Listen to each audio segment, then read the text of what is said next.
केंद्रीय कानून मंत्री अर्जुन राम मेघवाल ने बीकानेर में पत्रकारों के सवाल का जवाब देते हुए कहा कि कांग्रेस अविश्वास प्रस्ताव ला रही है, लेकिन उनके पास बहुमत नहीं है।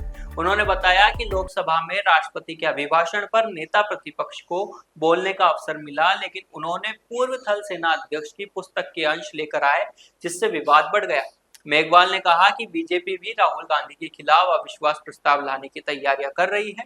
उन्होंने बताया कि निशिकांत दुबे ने राहुल गांधी के खिलाफ एक मोशन दिया है कि उनकी सदस्यता रद्द की जानी चाहिए, क्योंकि वे झूठ बोल रहे हैं और एक बाहरी संगठन से जुड़े हैं।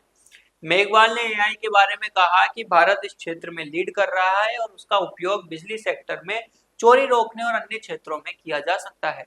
उन्होंने कहा कि एआई रोजगार का स्वरूप बदल देगा, लेकिन रोजगार कम नहीं होगा। उन्होंने कहा कि आरएसएस एक सांस्कृतिक संगठन है और राष्ट्रवाद और भाईचारे को बढ़ावा देने के लिए काम कर रहा है।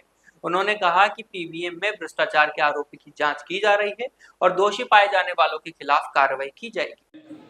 मैं खुद इस मत का हूँ, मेरे सब पार्टी के यहाँ वरिष्ठ साथी बैठे हैं। मैं भाषाएं में संयम रखता हूँ। आपने देखा होगा मेरे खिलाफ कितने लोग बोलते हैं यहाँ, लेकिन आप भी कहते हो तो मैं बोलता नहीं। भाषा तो मर्यादित ही होनी चाहिए ना, एक नेता की, वो समाज का नेतृत्व करता है। भाषा मर्यादित ही होनी चाहिए। अमर्यादित भाषा बिल्कुल ठीक नहीं रहती, कोई भी हो। अब जैसे कई बार राहुल गांधी जी बोलते बोलते प्रधानमंत्री मोदी जी के बारे में कुछ भी बोल देते हैं। भाषा की मर्यादा तो रखो ना, प्रधानमंत्री का पद है भाई। तो सुप्रीम कोर्ट को संज्ञान लेना पड़ा। सुप्रीम कोर्ट में मामला गया, पीआईएल है, वो भी सुनवाई कर रहे हैं। ममता ने जो आरोप लगाए 56 लाख वोट काट दिए उसको भी। देखिए, एसआईआर की प्रक्रिया 1952-53 से ही होती आ रही है, हमको नई नहीं कर रहे हैं। इसमें जो अपात्र वोट हैं वो मतदाता सूची में नहीं रहने चाहिए, अपात्र जो क्वालिफाइड नहीं है, और जो पात्र वोट हैं वो छूटने नहीं चाहिए, वो जुड़ने चाहिए। यही एसआईआर है। मैंने इसको लोकसभा में भी कहा, हमारे गृह मंत्री अमित शाह जी ने भी लोकसभा में कहा।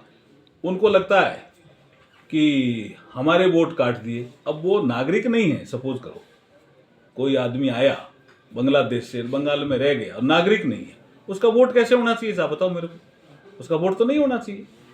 उन्होंने उसकी लड़ाई चुनाव आयोग में, मुख्य निर्वाचन आयोग के पास जाकर के भी ज्ञापन दिया। उसके बाद सुप्रीम कोर्ट में खुद बहस की उन्होंने। मामला न्यायालय में है, न्यायालय का फैसला आने दीजिए। सर, कल फ्रांस में रक्षा डील हुई है फ्रांस से, क्या कितना फायदा देश को? देखिए, जो भी एग्रीमेंट हो रहे हैं आजकल हमारे मित्र देशों से, निश्चित रूप से भारत की ताकत बढ़ रही है। चाहे हमारा यूरोपियन यूनियन से एफटीए का विषय हो, चाहे रक्षा सौदों का विषय हो, भारत का जो एक ताकत बढ़ने का जो अवसर है उसमें सरकार निश्चित रूप से लगी हुई है और भारत को एक सशक्त राष्ट्र बनाने की दिशा में ये बढ़ता हुआ कदम है।